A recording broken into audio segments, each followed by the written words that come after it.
Hey, it's Liz Kelly, and welcome to the Ringer Podcast Network. We hope the Ringer can provide you entertainment and companionship during this time. So as always, feel free to check out theringer.com, where we're still covering the latest in sports, pop culture, tech, and media. And the Ringer's YouTube channel can provide endless amounts of entertainment. You can find that at youtube.com/theringer. I need support staff to clear the room.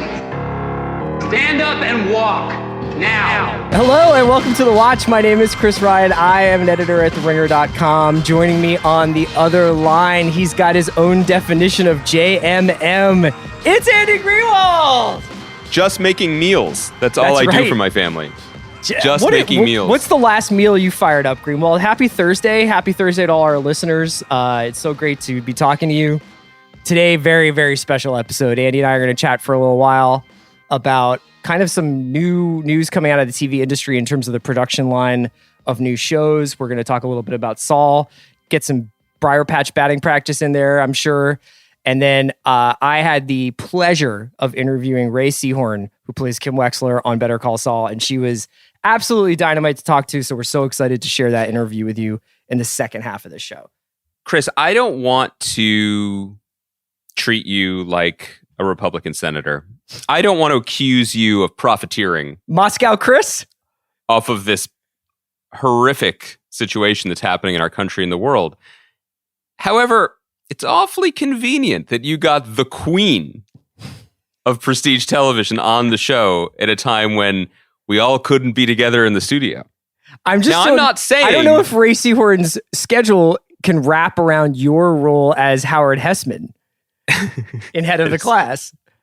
I'm just saying, no, I'm not saying anything. It's more what I'm not saying. I'm not saying that you a couple weeks ago invested in web meeting technology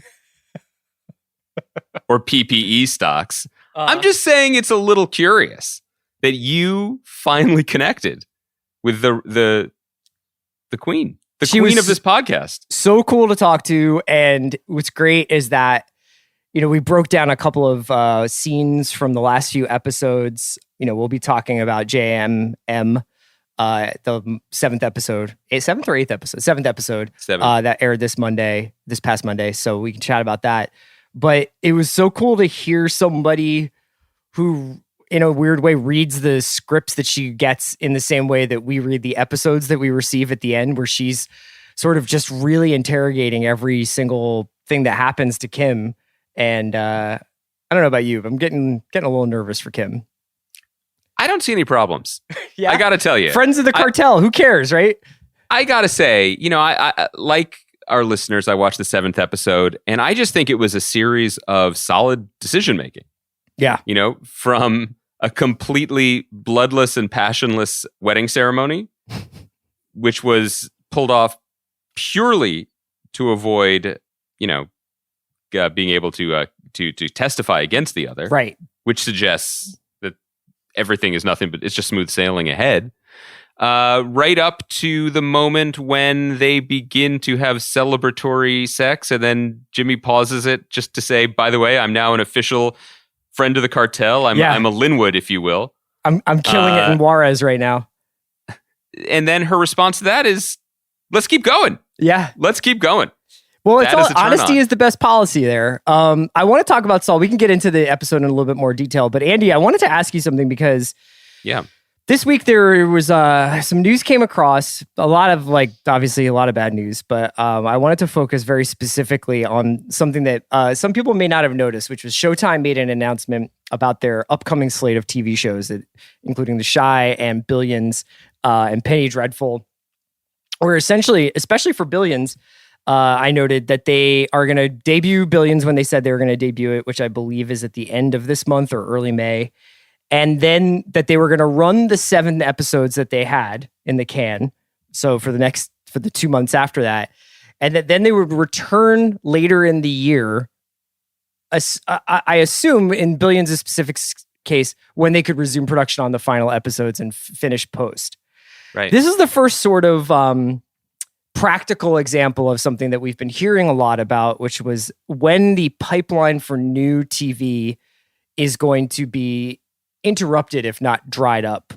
I've still seen screeners coming in from Netflix and from Hulu and from a lot of different places.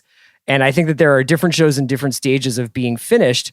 But this was, I don't know if I want to say alarming, because alarming is a relative term now, but it was notable that this might be a reality that we're confronting, where in some cases these shows are just simply not finished and not ready to go on the air, or not ready to complete their runs once they do hit the air. I believe Black Monday was another show that's going to suffer this fate. It's the new normal. I mean, I was watching this episode of Better Call Saul that we were just talking about on the AMC app. And in between the acts of the show, there was an ad for Walking Dead. And I believe it ended by saying that this week's episode is going to be it's going to be a finale for now. And the rest of the season will resume later. Yeah. I mean, as you said, I think it's important to note that on the scale of priorities, this is low.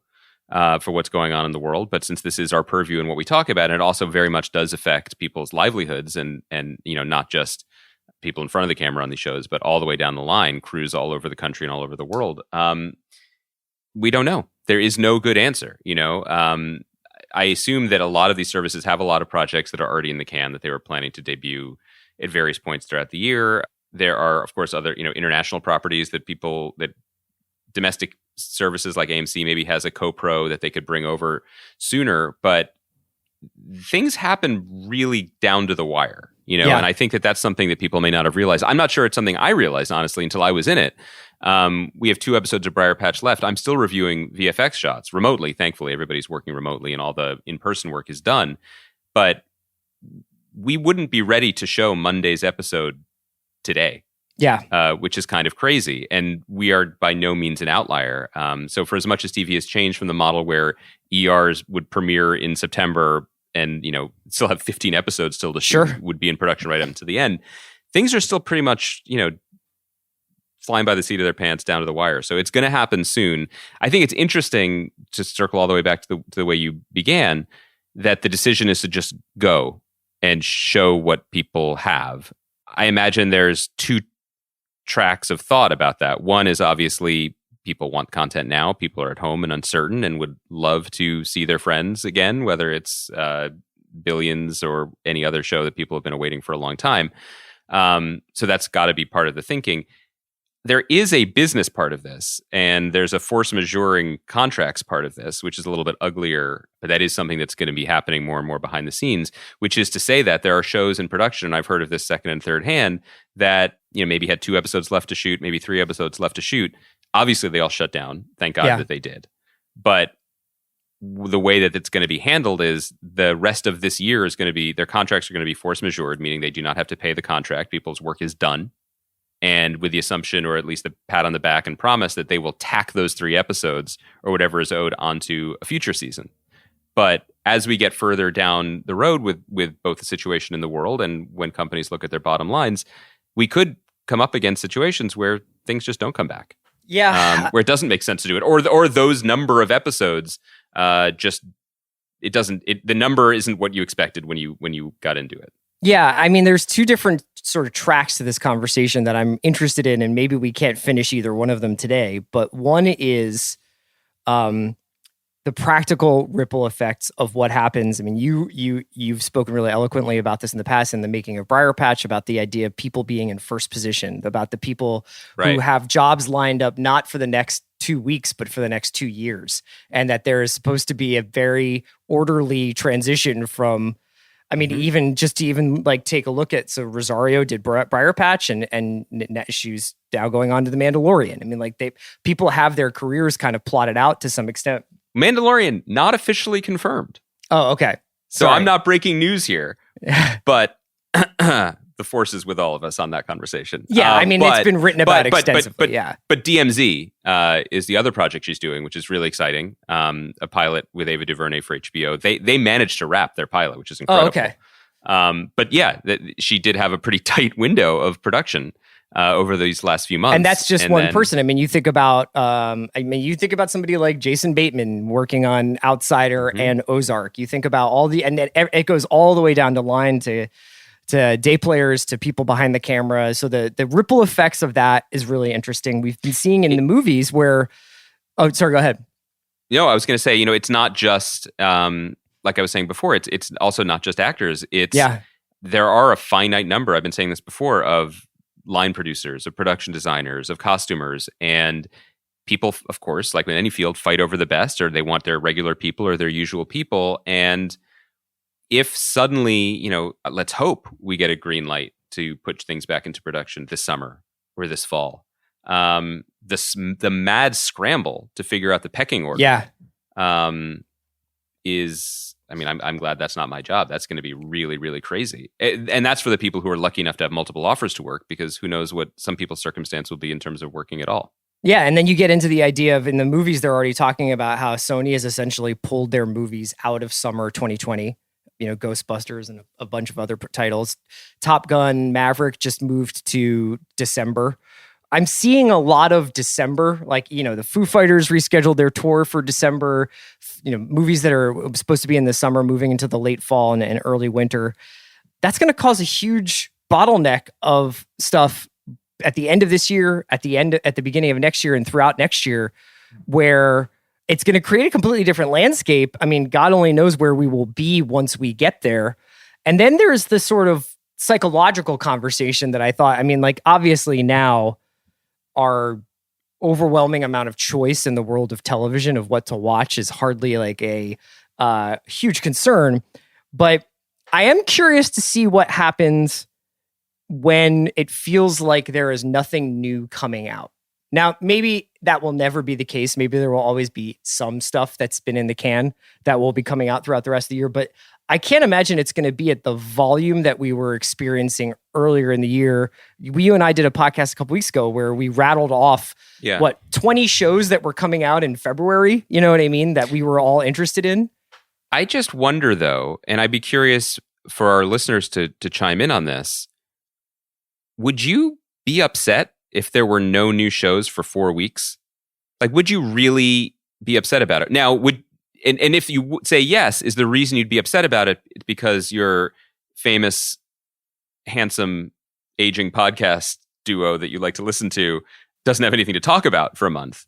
Like, obviously, that would hit us to a degree. But I wonder, are people have so much to watch and just endlessly things that they haven't gotten to yet. I wonder if people's just viewers, fans, if their passion for the medium would dim if there was just a 3-week pause. My assumption is no. No, and I think that there's like a bubble in which that. See, here's the thing. I think newness is an organizing principle.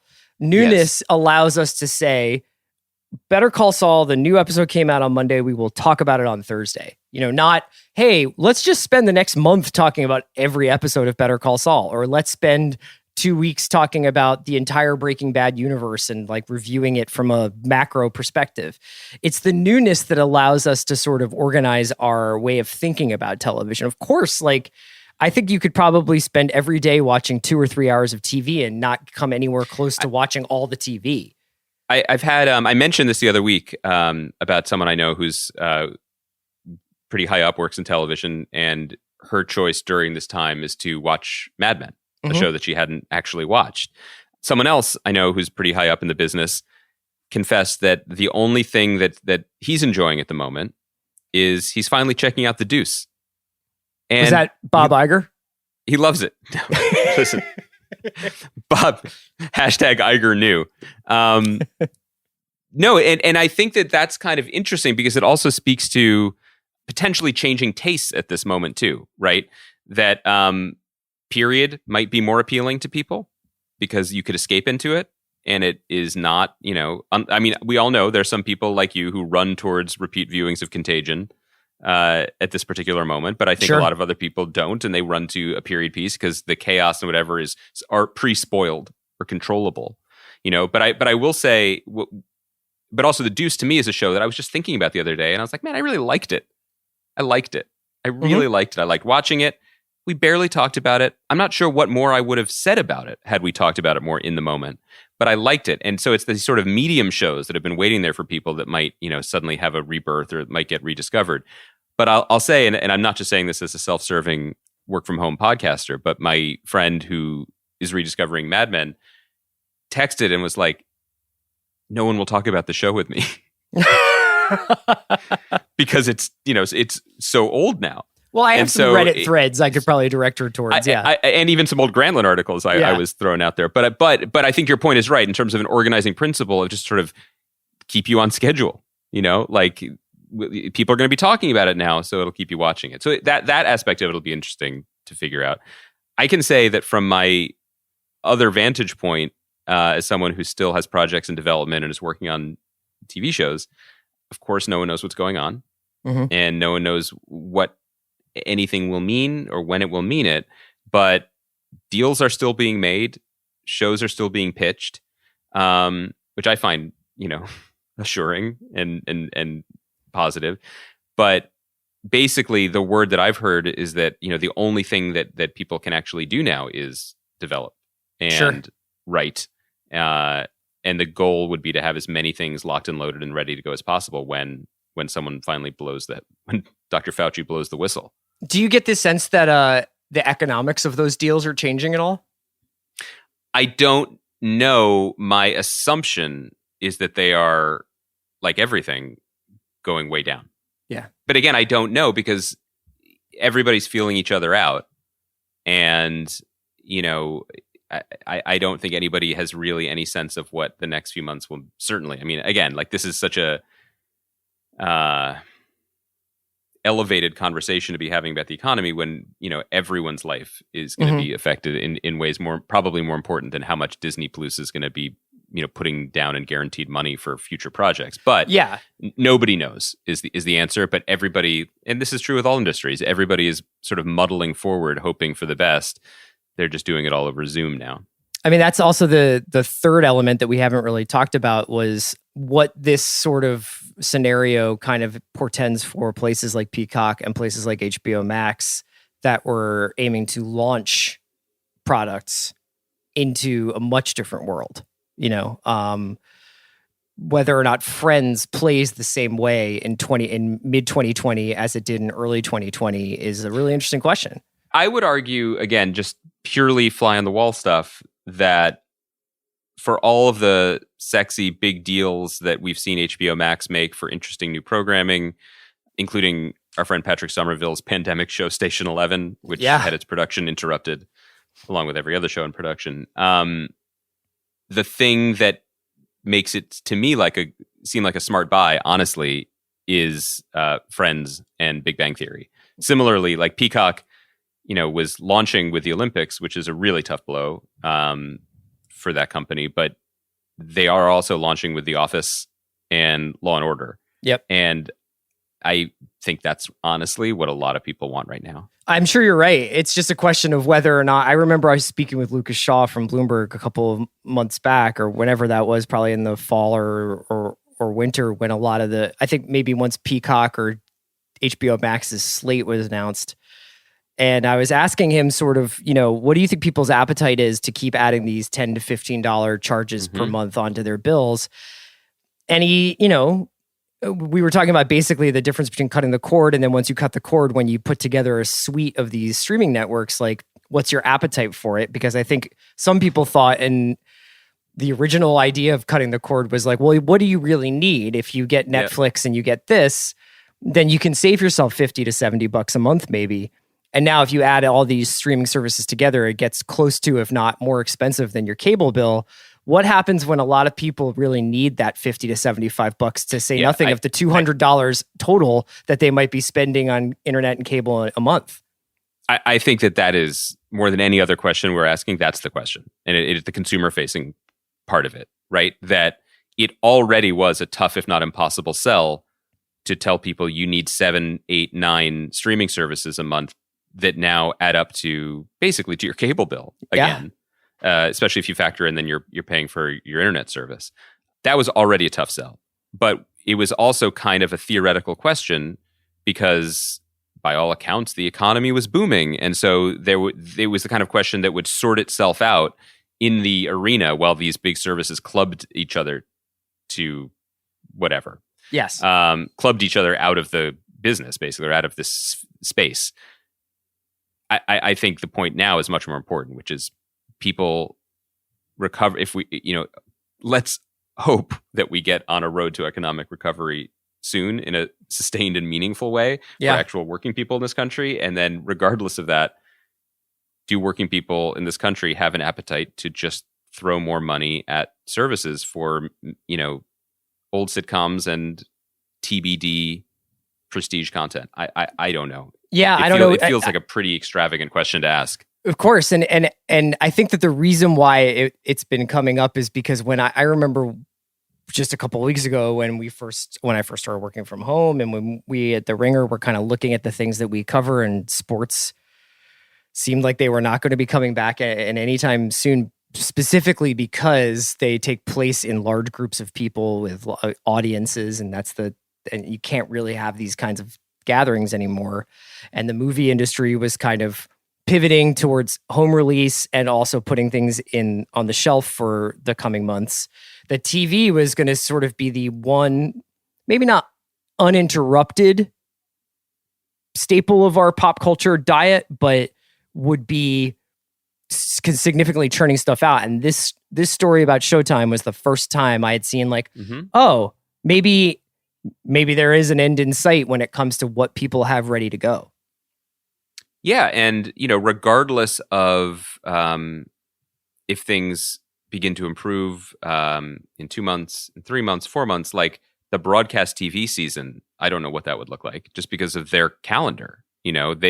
They choose the pilots they want to put into order to series now-ish into May, and then they write more episodes all summer and start shooting them at the end of the summer. That's not going to happen. So there won't be a fall TV season this fall. Yeah.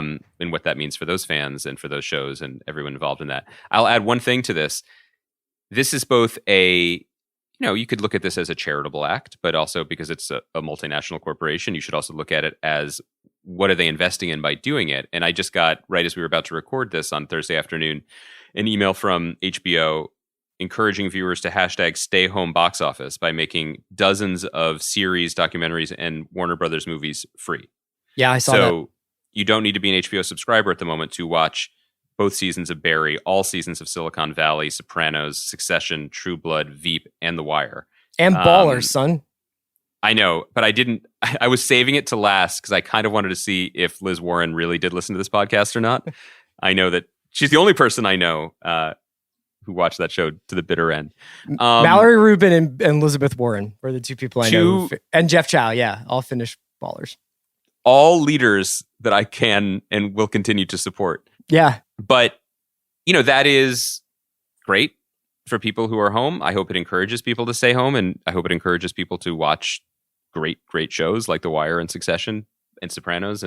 But it is also, a not, and I don't even mean this cynically, it is a fairly smart play to begin to think about these shows and the Warner Brothers movies as a related suite of content, which is what HBO Max is. Now, obviously, Warner Brothers movies have, for a long time, gone to HBO, but I don't know if anybody was thinking about the co-branding there. It was just like, Sure. Oh, Aquaman is on my HBO Go home screen now. Maybe I'll watch it.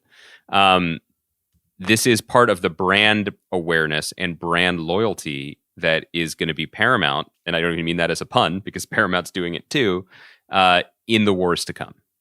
Yeah, it's worth noting that Warner Media hired a new CEO, Jason Kilar, who used to run Hulu essentially. And that I don't know whether or not that was obviously something that was probably in the works for quite some time, but he may have a much different sort of remit as he tries to organize all the various arms of what is a massive Warner Media operation.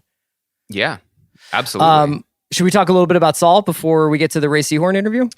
Yeah, one thing I wanted to say about this episode, I mean, it was an exceptionally good episode. I think that almost goes without saying, particularly because the season, as we've been saying from the beginning, it feels like such a reward for fans of the greater Heisenberg universe, because every season of Saul has, essentially been a pressure cooker and builds in this wonderful way.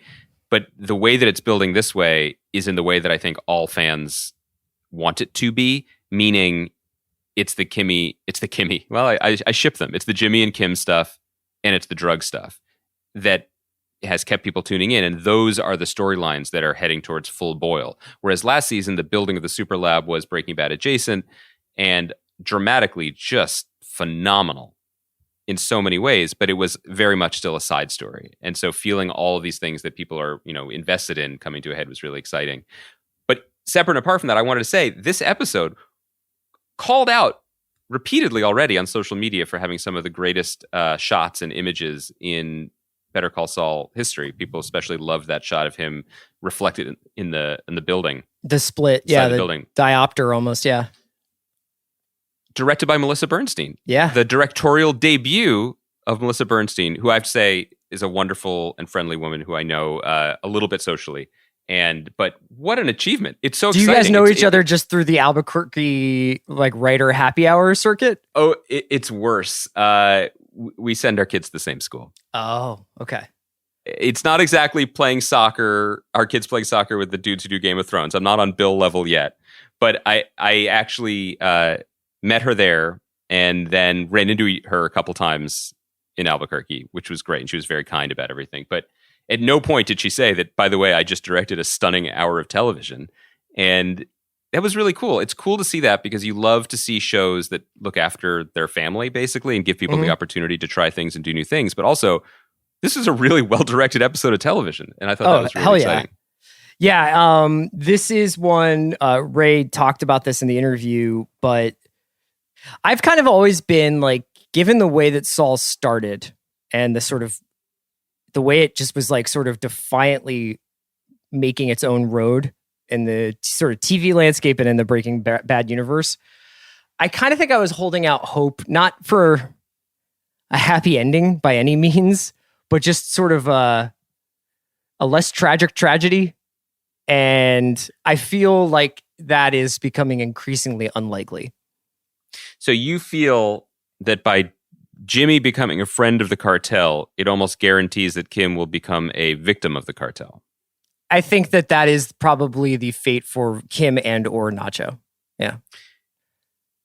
I noticed the collision of all these different factors. I have really, obviously, we've spoken very highly of Tony Dalton, who plays Lalo over the course of this season. Yeah. And what an amazing find he's been. This is the first episode where he actually legitimately was I thought terrifying. Yeah. Even though he was, charming and slick and smiling, but I think that this was the episode where I was like, this is not good. It's not good that Mike's showing up at their apartment. It's not good that Lalo is obviously binding Jimmy to him almost against Jimmy's will. It's not good that Jimmy hears cartel and sees images of lavender farms dancing in his head. By the way, the lavender farms just outside of Albuquerque are beautiful. Yes. Would you work for the Juarez cartel to acquire one? After spending 4 months not on a lavender farm in Albuquerque, I would consider their offer. Yeah. So anyway, I thought it was a great episode. I feel like it's also worth noting, I have not watched the next episode, but Peter Gould tweeted out that he strongly encourages people to watch these episodes live, which is good marketing, but also worth noting.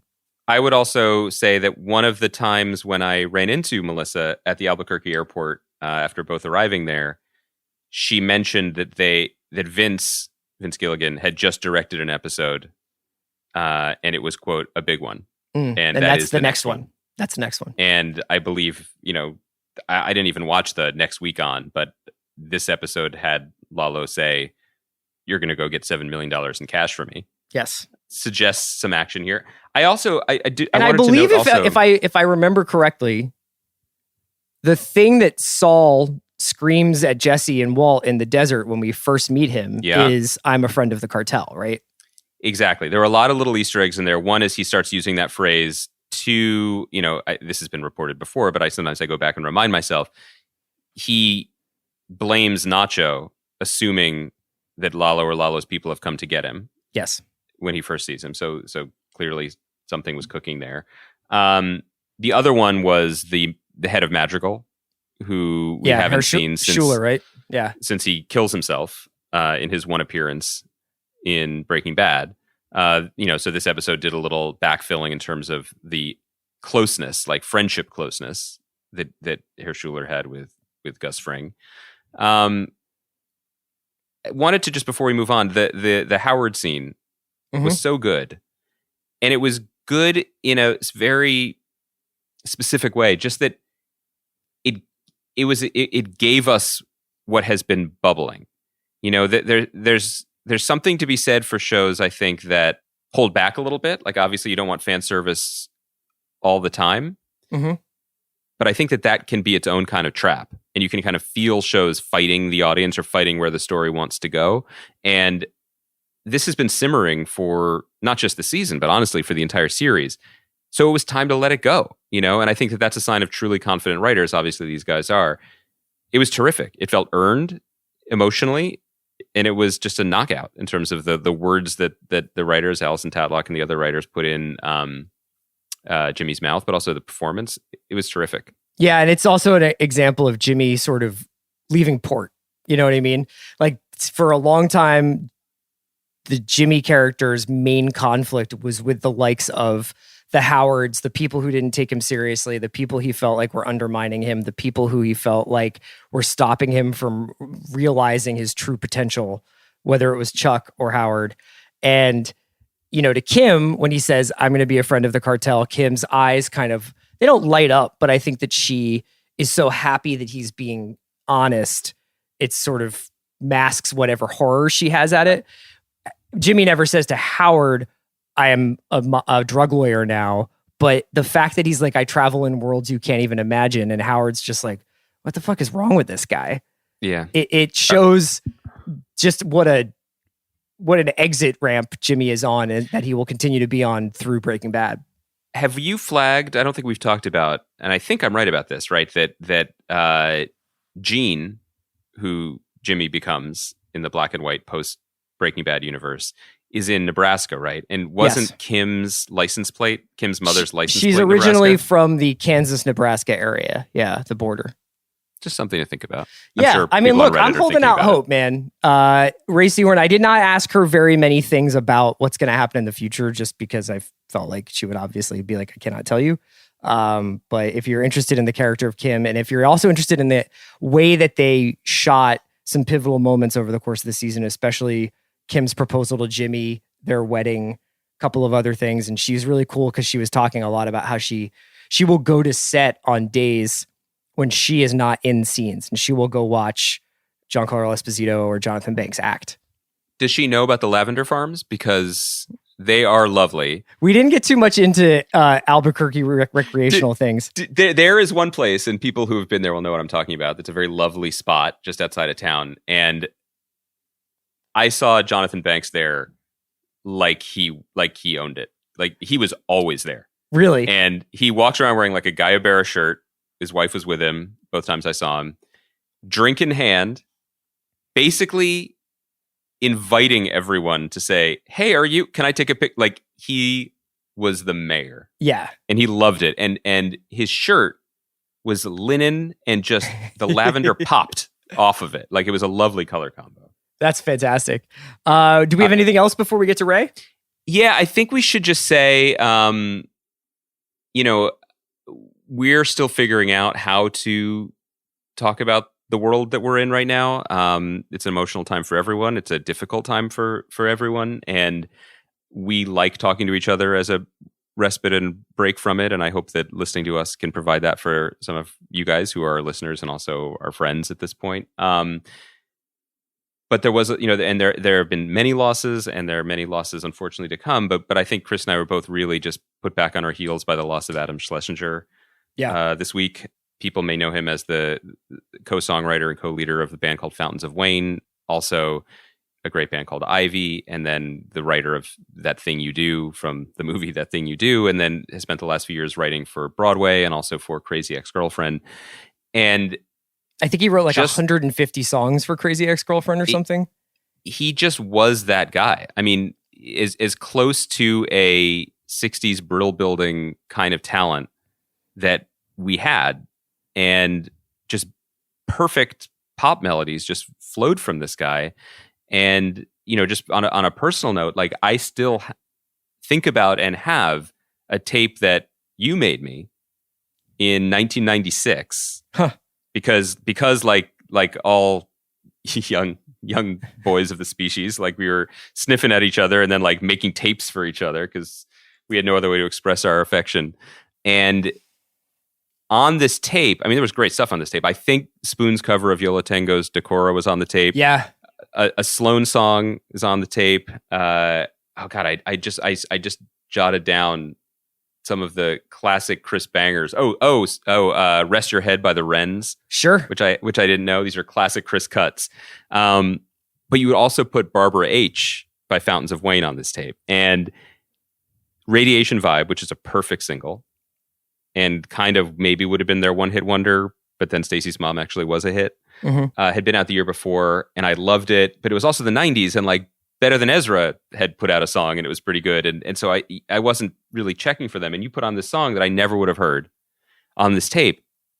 And the thing about it is that it's also perfect and probably even better than Radiation Vibe. And, so I think of, I mean, it's weird and maybe overly emotional to say it, but this is what music does. Like, you gave me this tape, and I was a snobby asshole at age 18 or 19 about music. I love to make tapes for people, but I was a high transmitter, low receiver. I didn't want someone else to know something more than I did. Sure. And you gave me this tape that was full of songs that I hadn't heard and were better than a lot of songs I knew. And it opened up this world of loving his music to me. And I know, just by looking at Twitter, that I'm not alone. Like, he was a masterful songwriter and kind of bard of the suburban New York, New Jersey experience. And then finally, just to say, like, a really good guy, a nice guy. He came in and played, Fountains of Wayne played at spin.com, for us like 20 years ago. They're just such good sports. They came in, I think they did Christmas carols for us, even though no one could watch the video. Yeah. And they would take like 2 hours to download a 10 megabyte video. Yeah. But, obviously this disease is a monster and doesn't discriminate, and to single out one person that meant something to us isn't meant to be a disservice to all, because every victim matters to people. But this took my breath away, and it's just an enormous bum out.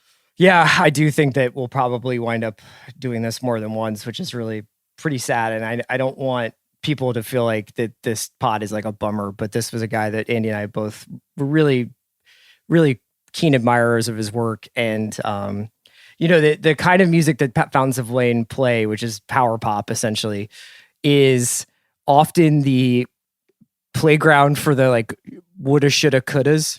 It's like the guy, like the people who never quite made it. And even power pop in itself has this self-image of, in a more just world, this song would have been a hit, And a lot of the people who make power pop or are really great at making power pop are sort of lost to history. And that will not be the case for Adam Schlesinger, even though maybe not everybody who should have listened to Fountains of Wayne, I think even people who don't even know that they've heard his music have actually heard his music by this point, whether it's through Crazy Ex-Girlfriend, whether it's by hearing That Thing You Do. And I hopefully will go on to discover it because it's really worth your time. I love that Tom Hanks tweeted about him yesterday as well. And I just think That Thing You Do is such a charming movie, but the degree of difficulty there, a friend of mine, Gabe Roth from Slate, was tweeting this too, so I want to give him credit. But I remember when that movie was in production, right? And it's a movie, there's a reason why there aren't a lot of things made about music. And one of the main reasons is you can't fake music. Like, music is so visceral and so subjective and so personal to people that anytime you make a fake band, then you better back it up by having good fake songs, or else people aren't going to buy it. And so this whole movie was such a gamble because it was about a band stumbling into a perfect song. Yeah, a song that you have to hear 15 times in the movie without getting sick of. And love it the first time, and then continue to love it throughout the film. And I remember that it wasn't like they knew immediately. There was like essentially a songwriting bake-off. And I know they reached out to Bob Pollard from Guided by Voices, who contributed a version, and there probably were other names that didn't go public and talk about it. Except his was like 42 seconds long, and it was called Unseen Emotion of the Carnival Boy. Parentheses, the thing he once did, which I would love to hear. But of course Schlesinger wrote it and nailed it. I mean, it's the kind of thing that when it's done that well and it fits that smoothly into your brain and into the movie, you don't even notice it. But it's worth taking a moment to notice. Yeah, he will be missed. So without further ado, why don't we take a break, and then when we come back, we'll get into my interview with Rhea Seehorn. Hey, it's Bill Simmons. I just wanted to make sure you're listening to podcasts on Spotify. Here's how you do it. First, search for your favorite podcasts on Spotify's app. They have a library of over 750,000 pods at this point. So let's say you're searching for The Rewatchables or The Dave Chang Show or The Ringer NBA Show. Once you find them, click on the follow button. That's how you subscribe. Then click on those letters near the top of the app that say podcasts. All the pods you're following will pop up, separated by episodes, downloads, and shows. Wait, it gets better. On Spotify, you can adjust the speed of the pods to 7 different speeds. 0.5 times is the slowest. I actually sound drunk at 0.5. You can do 0.8 times, 1.2 times, which is my favorite. Everyone sounds like they just had a good cup of coffee. And then there's 1.5 times, 2 times, and if you're completely insane, 3 times. Anyway, Spotify's app connects directly to many of the best automobiles in the world. It even has a CarPlay feature that's pretty cool. Best of all, it's free. Download Spotify on any device, and you're good to go. Should you be embarrassed that you're not listening to podcasts on Spotify? Well, I don't want to app shame you, but the answer, unfortunately, is yes. Make the move. Listen to podcasts on Spotify. Back to yours.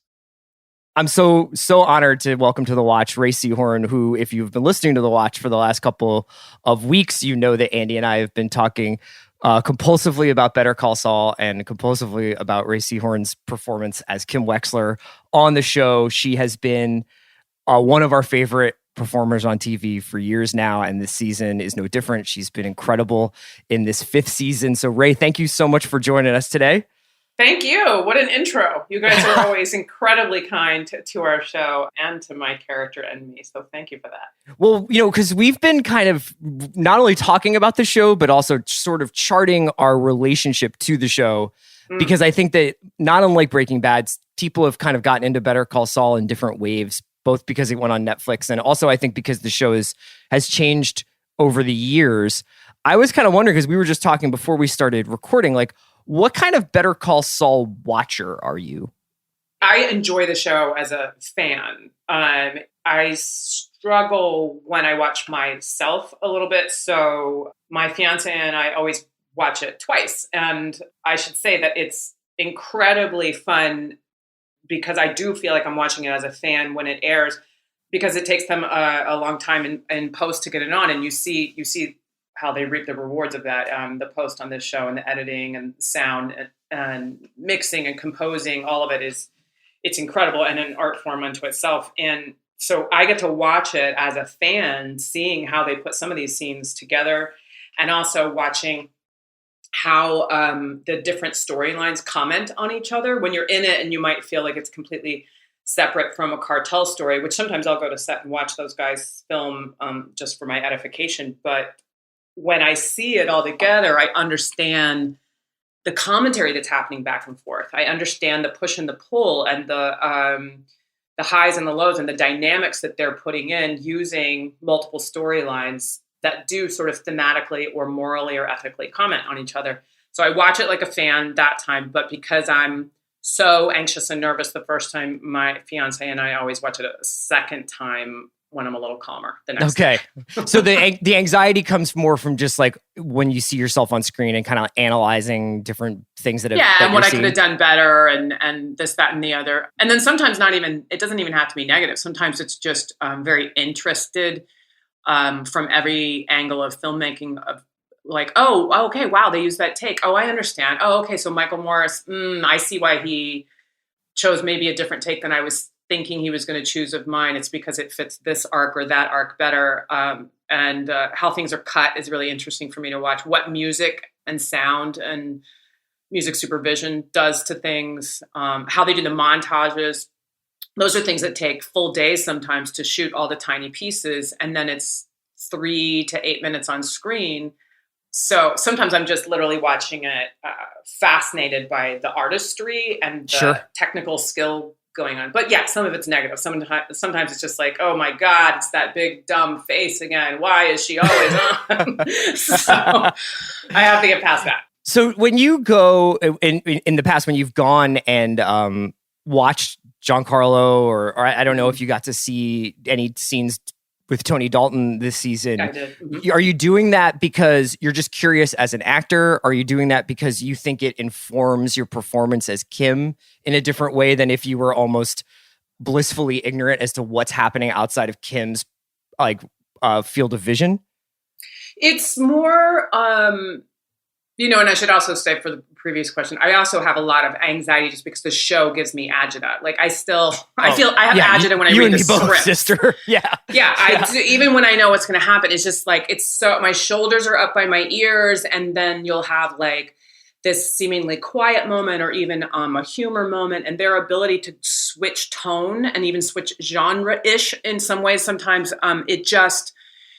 it's this experience that you just kind of have to roll with. And I feel breathless after them. And it feels that way shooting them. It feels that way reading them. And then it feels that way multiplied when I'm watching them. So in answer to your next question, I go to set and watch as often as I possibly can other people's scenes for me as an actor and me as a human being, not for Kim, because I'm relatively good at doing my homework on what Kim would know and what she wouldn't know. I mean, one of the big things I have to remind myself all the time, and sometimes fans forget when they're like, why is she doing this? And I'm like, Kim hasn't seen Breaking Bad.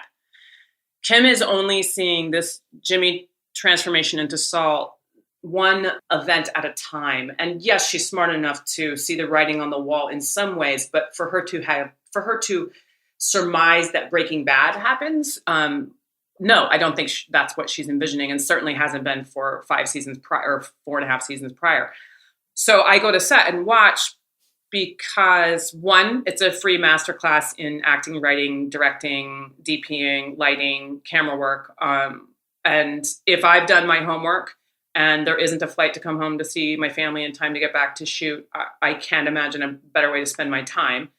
And number two, some actors are better at sort of dropping in and dropping out, like needing to go do something else and then they come back. And it's not a thing where I need to stay in character and I'm walking around in my costume on my days off. But sure, for me, every show, every script, whether it's play or TV or film, has a certain musicality. And it's one of the ways I work on scripts and script analysis is thinking about the musicality of it. And this show has a very particular music to it, and for me it operates just a little bit outside of total naturalism and realism. There's something just smidgy poetic in it, and in the dialogue and in the direction of it. And so it's kind of one of those things where if somebody asked you to sing a song a cappella, you might, or do an accent, you'd say, can I hear it in my ear right before I do it?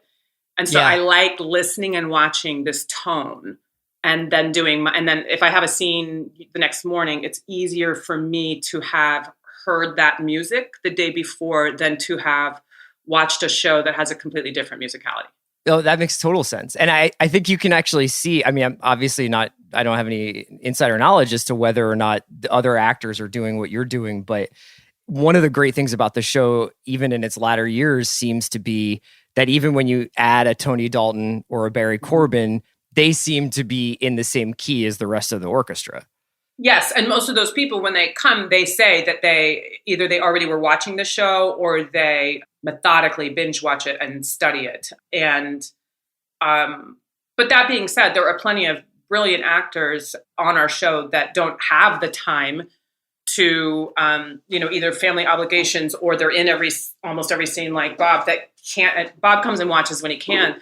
But there are plenty of brilliant actors who are able to remember and use sense memory of a show's tone and not need to sit on set. That's just, sure. It's just for me a thing that if I have the ability to do so, I prefer it. And then also, like I said, I'm a fan. The fact that I've seen some of these brilliant scenes live is a gift I won't forget. I feel like I'm talking to you at both an opportune moment in terms of like where we are in the season. So episode 7 obviously just aired on Monday, and this interview will be going up on Thursday. But also, how great was it too? Alison Tatlock wrote it, and Melissa Bernstein's first time directing. Can you believe that? I was wondering whether or not she had ever directed a Breaking Bad that I had forgotten. Nope, this was her very first directing debut. Oh, that's so cool. So what was like, did she have a different touch than you'd been used to on Saul from previous experiences, or like what was that like?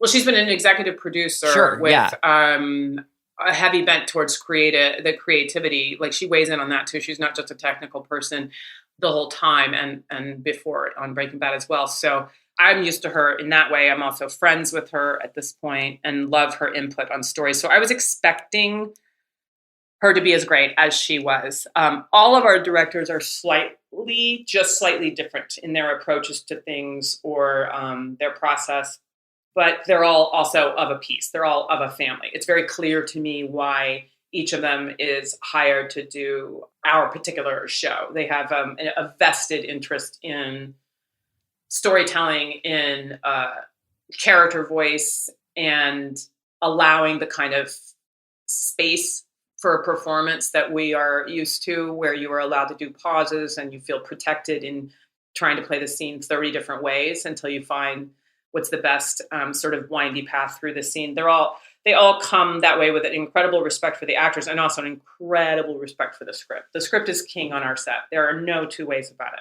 It's everything, and there's a reason why, and it's very clear. And I imagine that comes in very useful because like one of the things I wanted to ask you about was the sort of whatever happens between Wexler versus Goodman and JMM. So that would be between the 6th and 7th episode, but essentially between Kim's proposal and then the actual wedding, where I was kind of curious about, we get to see sort of Jimmy explaining to Huel, well, this is about deniability and this is about protecting Kim with sort of these legal, but we don't really hear Kim's rationale. I mean, like you can watch it and you can believe Kim agrees completely with Jimmy, or you can believe like she has different motivations between that. For you, do you do a lot of filling in the blanks in between the pages in terms of like, well, what's it like from Kim from the night that she proposes to the morning that they actually go through with it? I do fill in everything. It's a part of my process that I rely on, and it's also a part of my process that I am obsessively passionate about. In the broadest terms, I would call it given circumstances, coming from practical aesthetics, acting techniques, which is what I started in, and the whole idea of like what happened before, what happened in between, where are you coming from, what's your mindset, have you been up all night? What are you thinking about? What was discussed right before this? I think about all those things right before I go into the scene. And by the way, for anybody listening that acts, it's one of your best shields against nerves, which I still get. I get stage fright and nervousness. And when you have to start going down a checklist of the given circumstances before you enter a scene, and then you get into like super specific, like, are you cold? Are you hot? Do these shoes hurt? Is this a suit she's always worn? Does she pick it especially for the wedding? Blah, blah, blah, blah, blah. Have I ever seen this woman that's handing me our licenses back? Your brain, your RAM space is so full that you can't be nervous just out of fatigue. Yeah. Yeah. But so, yeah, I thought about all that stuff. And for my money, I feel like she probably presented to Jimmy what he presents to Huel when we go out of 6. Okay. For my money. I filled in some other thoughts too, but I base that on the fact that she is so project-oriented and pragmatic and stereotypical types. She's the more male and he's the more female, which I've always enjoyed that sort of flip-flop in this way that he wants to discuss everything and he's emotional about things. And she's sort of like, let's just fix it. Just tell me the problems, we'll figure out a solution. And that kind of compartmentalizing and not wanting to sit in feelings and issues that have no real solution used to be an asset for her and increasingly is a dangerous flaw. And in this case, I think that's exactly what happened in that last scene in 6 is she cannot deal with the fact that there is no clear black and white answer to how she emotionally feels. So she tries to logic it out. Yeah. And it feels like in Jimmy, she's met somebody who applies pressure to that point in almost every single way.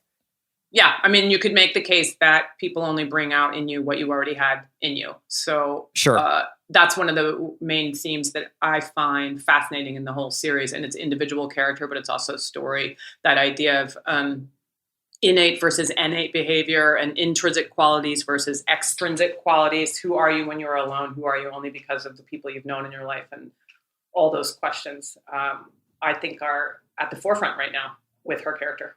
Yeah, I mean, and I think the reason why it's been so much, I mean, fun is I'm using that as like a loose term. I mean, fascinating. It is probably better. It is so fun. And I tell people that all the time when they're like, how is this scene or this scene? And they pick some difficult looking scene. And I tell them incredibly challenging and blissfully so. Yeah. Yeah, I can imagine. Because it is fun. Well, because I was going to ask you about I think the scenes that especially for real like hardcore fans have become kind of, they're holding on to them real tight now, especially as things feel like they're getting pretty real on the show. And those are the moments of like kind of domestic intimacy between you and Jimmy. And I know people love kind of tracking what movies you guys are watching, but I also really enjoy just like how you guys navigate a cramped apartment or what you're eating on any given night, or, you know, what Jimmy changes into versus what you change into, and like how long it takes Jimmy to put his pants on and stuff like that. I love it. How much prep and staging and stuff goes into even those little gestures? Because I think we're so trained to think of like Battle of the Bastards and Game of Thrones is what you have to have like staging for. Right. But I would imagine even Thai food in movies takes a lot of like prep. It's a lot of prep. When you, the first episode of this season, after they've come back from the courthouse and she is sort of circling, trying to figure out a way how to talk to him about what's this deal with you changing your name and what does that actually mean to you? What does it mean to us? And I loved that scene because she does not launch into saying like, you're making a big mistake, because Kim is not in the habit of telling him, I want you to be what I want you to be. It's more, I'm trying to help you be what you said you wanted to be. You said you wanted a seat at the big kids table. You said you wanted to be taken seriously. You said that you keep getting pushed out of, you know, the adult conversation, and the move you're making is not going to help that journey. So what's going on? And she's trying to figure it out. But they are eating, opening a present, finishing eating, opening a present, and then cleaning up and going back and forth with different items. And they cut a version where we went back and forth one more time, and then he's getting ice cream and I'm throwing trash away. The reset was insane. And our crew is so talented. And so you have everything there to begin with. The big argument scene that I had with Jimmy, where I end up proposing to him, I decided none of that was blocked. We didn't know if like, are you going to come into the room and just have a huge fight with him at the door the second you see him playing this guitar? And so, you know, you're thinking about it technically of like, well, that's not very dynamic to watch, but also let the character and the story inform that. And so for me, I talked to Michael Morris, and that was Tom Schnauz's script. I'm jumping to that other episode. But I bring it up because there was wine in the cabinet, and I chose to go over there to a glass of wine, you know, and the props is on top of it. They're like, okay, the wine glasses in one other episode have lived here and here, so it's plausible they would be in this cabinet. And the wine bottle, it's what's the last time, you know, and people are like on it with laptops showing a photo of the last time we ever saw a wine bottle on the counter. Where was it? Could it have moved? How many days has it been since? Like, it's a lot that goes into just the practicality of it. And then acting wise, they are really rewarding scenes when we're just hanging out. The toothbrushing scenes, the eating scenes, the watching television together, because everyone does all this incredible work to set Bob and I up to do whatever we want to play. And Bob and I will run the lines ad nauseum, as does all of our cast members. And it's a huge compliment that people think that we're improvising a lot of the times. The toothbrushing scenes when he says, guess what I floss with? And I laugh. People still think it's improv. Tom wrote that one as well, but they're all written. All these little uhs and wells, they're all written. And then we get to play with tempo and punctuation, and where's the pause and where's the subtext, and did you actually mean that, and how do you say your next line versus but depending upon how Bob said his line to me, it informs how I say my next one and what's underneath all of it. And if somebody says, what movie do you want to watch or what do you want to eat? By the time you're in a relationship that long, there are no lines that don't have subtext, because does your partner always pick shitty movies? Does your partner keep picking Thai food? Like, are you happy? Do you really want to know the answer to that? Or are you politely asking and hoping they say it's your turn? Right. That's, it's all informing that, but they're small. These are micro decisions. And Bob and I love this little game of figuring out, like, how small can you be about it? And I don't mean doing nothing. Do all your homework, but then how close to just being human can you be with 300 people around you filming? So we have a good time. You're talking about how often and how, the repetition of running lines with Bob. I was wondering about a very specific moment in their near breakup where you're saying, we can, I'm paraphrasing, but you could, we can sort of end this now and feel like basically look fondly on what we had. And Bob claps. Like he says no, and he like claps really hard, like he's trying to stop it. Was that something that was like in every take, or was that something that just happened in the moment? It was in many takes, but not all of them, and it was not scripted. And I'm trying to remember, I believe he started doing it when I started getting a catch in my voice, when I would say, enjoy the time we had. I think Kim is fighting to not fall apart there. And I feel like that's when he started doing the clap, which it doesn't mean I'm giving myself credit. I'm giving him credit for constantly being in the moment. And he is to like respond when he realizes Kim this is not an argument that's going to blow over. And she's not a woman that falls apart very easely. And she definitely doesn't stand around crying often. So this is bad. This is really bad. I've done that clap. I've done the clap. It was amazing. I was like, holy shit. I've really like been in it with a partner and been like, wait. Like, let's hit rewind 30 seconds. Yeah, that moment when you realize like, this is a breakup conversation. Yeah. Oh shit. Yes. And even the beginning of the scene, I think we've all been there too, of she is at such a point where like, I want to rip your head off, that I think she would have preferred to have a glass of wine and go to bed, and he won't stop needling her, which is why I decided to play this sort of like very controlled tone in my lines and very still. And I'm going to go to the bedroom and I'm going to get my sweatpants on and I'm getting a glass of wine. And if I have to look at your face, I'm going to punch you or break up. And he is doing that thing that we've also all done where you're like, I wonder if there's any way that I could talk my partner out of being this mad. Like, can I spin this in some other way? And they actually decided, we very rarely do dueling coverage, which if any of your listeners don't know what that means, like normally you're filming camera angles that show a wide where you can geographically see where people are. And you're also doing some mediums to show 2 or 3 people talking and where they move. And then you're doing singles where it's on person A talking and then person B talking. And you've got to film them one at a time, all of A's and then all of B's, even though you're both doing lines back and forth. And in this case, the response and how fast it altered the way the next person did their line was so rapid fire and needed to be this thing that went from sort of dangerously suppressed control to absolute loss of control from 0 to 60 very quickly. They decided, let's put cameras on both of them at the same time, the way you would film improv or something, because you can't, is the only way you're going to get the actual overlapping reactions specifically. And if I pivot left, he's got to pivot left really fast. And if he pivots right, I've got to pivot right really fast. So they did that, which is hard, but I think it was the right call. It's hard because you get in each other's light. And Marshall Adams is a genius and Steve Latecki is the head lighting technician. And they figured it out, but it's hard. It's really hard to not step into somebody's light, because whenever you're on that person, the camera is set up for their light, not yours. I wanted to ask about, another sort of intimate moment that happens. My favorite thing about the apartment is that I feel like Jimmy and Kim are essentially like at war all day long. And then the apartment is the bunker where they kind of come home and they take their helmet off and they drink and they try and figure out what happened that day and what to do the next day.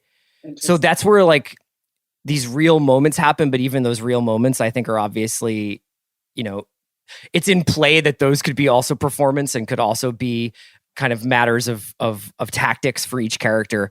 But the moment where Jimmy is telling you, when you guys have come home from the day after you've gotten married, and Jimmy is telling Kim, I could be a friend of the cartel. And you kind of say, you repeat the line back to him, and then he explains about lavender farms. And she's like, but you could be a friend of the cartel. Just the fact that you're just repeating the same line that you've already said, but it carries so much weight. And I think obviously also for people watching the show carries a lot of weight because you have become somebody, your character has become somebody that people feel very protective over and also very concerned about. That whole thing, like, what was that like to shoot that scene? It was great. Melissa directed that, and she and Allison and Bob and I, and we always call Peter Gould, our showrunner, to discuss things too. We were all on the same page from the beginning that is the most, I personally don't think it's the most intimate the characters have ever been. I know they show quite a chaste relationship on screen, and people have commented on that. I adore the fact that their incredible connection and the realism to their relationship doesn't actually have much at all to do with nudity and big sloppy kissing scenes and all of that. It's about something else. But this is where the camera gets to see probably the most intimate we've been allowed to see them and witness. And our show doesn't sort of neither did Breaking Bad dwell in a lot of nudity either. And you're kind of seeing that this season a little more than ever before. And I looked at that scene though, and Bob thought this, I thought this, and as I said, my writer and director agreed. What is the rawest, barest, most naked, intimate part of that scene is not this crazy sex they were getting ready to have and the fact that you're seeing them unclothed. It's the fact that he chooses to bear all and tell me the truth, and she chooses to accept it and stay with him. And so the whole thing was framed and rehearsed with that in mind. He is utterly vulnerable, telling her that in that moment. And I think Kim, when I'm watching it, I was very worried. I'm very worried about her. But in the moment, Kim, and we've seen this, Kim has a very healthy ego that can make her a superhero, but can also get her into a lot of trouble when she doesn't think she needs any help, and when she insists on doing things alone, and when she honestly thinks that there is a way to work yourself out of every single problem. If you can work hard enough and smart enough, you can make things right. And so I think she pads herself when he says this, and it's kind of like, okay, he's got to do what he's going to do. There's also part of Kim that I think is loath to tell someone else what to do because she cannot stand people tell her what to do. She has some of her most ferocious reactions when people tell her what to do or tell her what they think she should do or what she's thinking, even when it's completely wrong, like blowing up at Schweikart when he accuses her of doing something wrong with the Mesa Verde case, and or with the Acker, and I'm just like, you should have just sat there and said, fine, yes, I'll be off the case and move on. Nope, can't do it. So that's where her ego gets a hold of her sometimes, and this martyr syndrome. And I think in that moment, it was just, Bob and I knew it was a very pivotal bear moment. And that moment, much like the played slightly comedic, but still Mike Ehrmantraut coming into our house. Yes. I think you are right that it is unusual that these dark elements are beginning to invade what you're calling the bunker or the safe space. Yeah. Yeah. And it goes back to what we were talking about with what Ray knows about the Better Call Saul universe versus what Kim knows about Albuquerque. And just seeing her say the word cartel, I've been watching Breaking Bad for the better, and Better Call Saul for the better part of 10 years or whatever. So I know what that means, and you know what that means, but it's like she hasn't seen Breaking Bad. But at the same time, there's also the reverse way to look at that, which is why I tried to make a choice in the moment that it's almost hard to say the word cartel. Like she's saying, like, do you even know what's coming out of your mouth without sounding too like insane? Because I think she's trying to, and we've all done this with our partners too, if they are revealing a secret, you can't scare the shit out of them by going like, what the fuck? Like screaming at them. Or they're never telling you the truth again. And you also want to get all the details out and give them a space to like vent. Okay, tell me exactly what's happening, because we can only deal with it if you'll tell me, which is the pact that she made.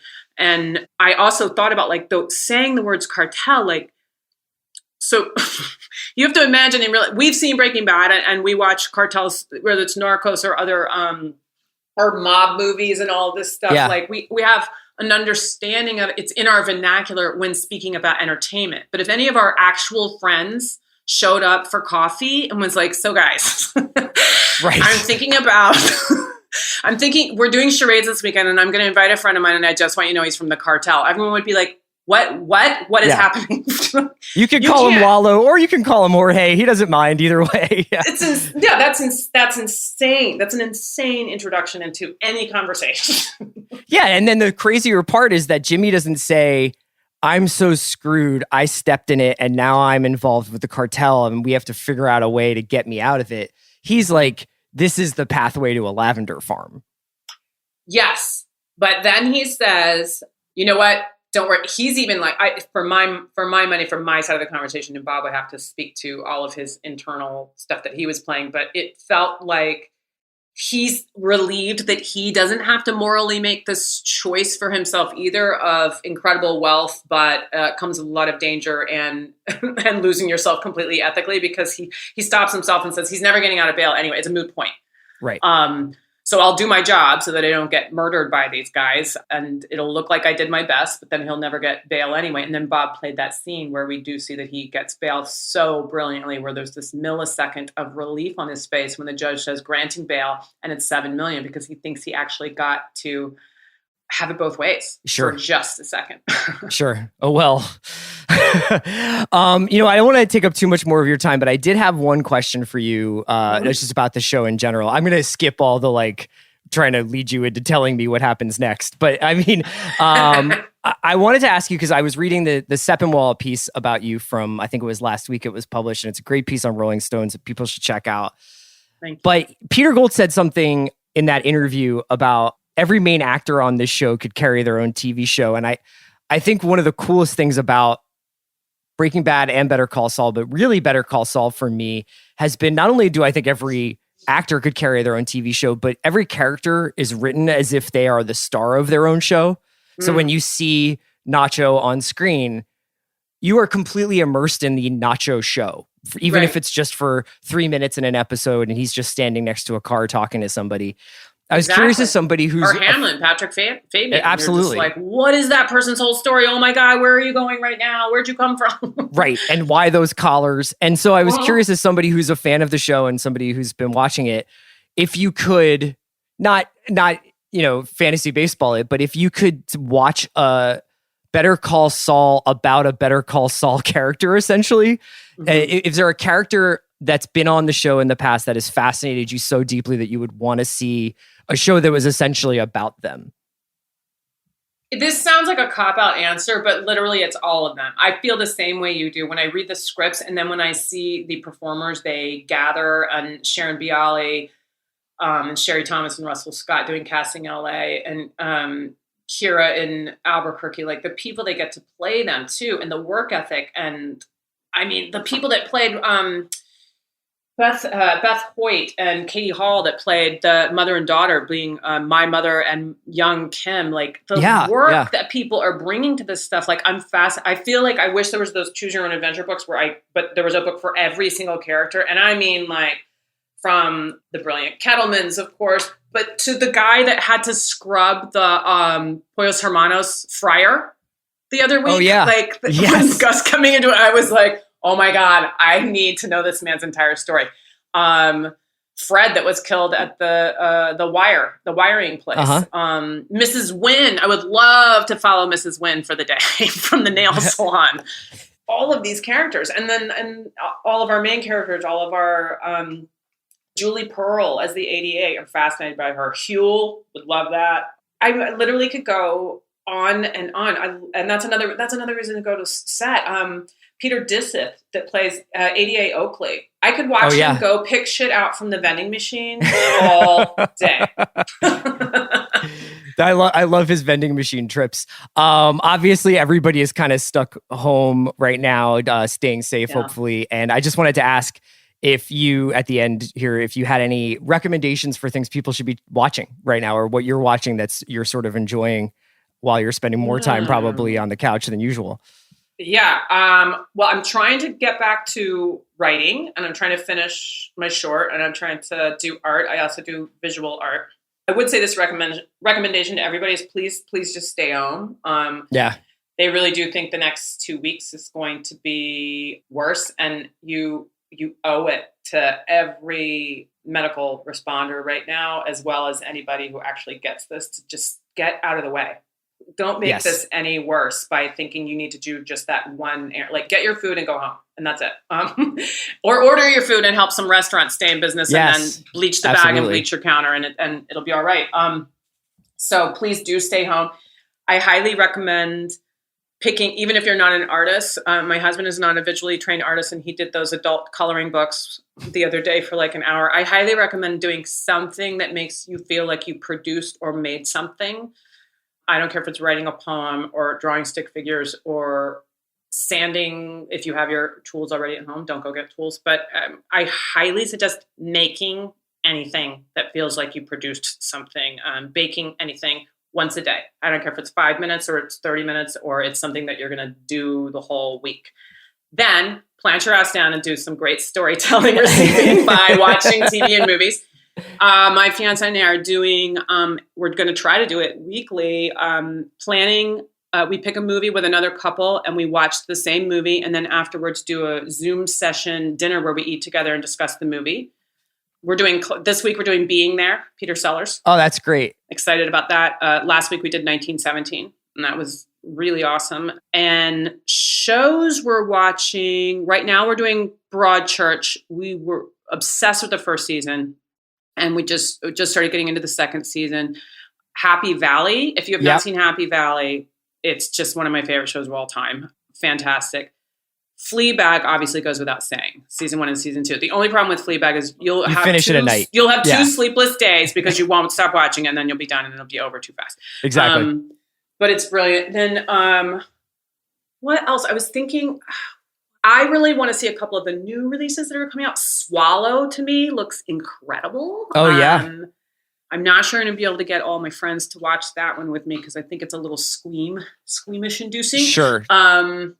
Do you have a pretty good stomach for stuff like that, for like horror that has like a little, that's pretty confrontational? I do. If it's psychological, yes. That's good. I don't like slasher, and I don't like torture films. I do not like torture films at all. Trying to think what else I've been watching on TV though. Oh, I'm going to start my Boys on Extras this weekend. If you're out there and you have not seen Extras, oh god, yeah, please watch that. Yes. One of the best shows ever. If you haven't seen Catastrophe on Amazon Prime. Oh yeah. That was my favorite comedy of the last. These are incredible recommendations. Easily. You're also making me feel incredibly embarrassed that I haven't done any coloring or woodworking or poetry writing. It sounds right now. dumb, but I'm just no, I know it's not. It sounds like very like flighty, but like make something. Feeling like you can individually create something does something to your brain and your body. I promise. No, it's incredible advice. So Catastrophe, Extras, and 1917. Extras. Yeah. 1970. Being There, I've seen before, but watch it again. Celebration, the original Dogma film from the Lars von Trier group of people. You can't stream that one. If anyone's out there and can figure out like a company that can put it out, please do. I went ahead and just ordered it because that's one of my favorite movies ever.